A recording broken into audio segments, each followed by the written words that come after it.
I think it's useful to know whether this can indeed be passed on to, other people, whether even male versus female. I do have a son with my fiance, Erin, and I always wonder, I'll feel so guilty, like words shouldn't hurt you, but when you're constantly being reminded, like, oh, you're ugly, or you'd be prettier without those on, or like, what's wrong with your face? Like, it's hurtful, and I don't want him to go through that too. I'm on a video call with Zaraya, who has these tiny hard bumps all over the face. She has had these since early childhood, and they have really affected her emotionally. I think that you are fighting this in the best way that you can.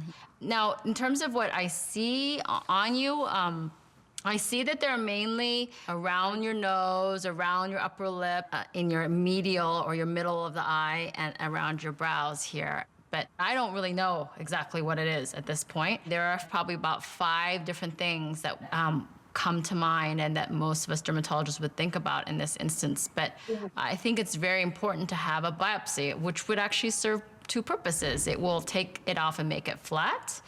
But also, it will, by sending it in, we can have that tissue looked at in the microscope, and we can better determine what condition it is. Most of these kind of growths are on the surface of the skin.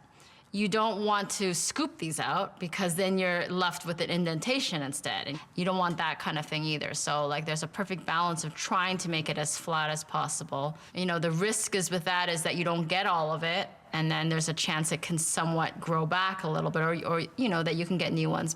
Even if all of them can't go, just at least the bigger ones that are a lot more noticeable. But it's definitely this nose area that's like the cluster. Would be going in the right direction, right?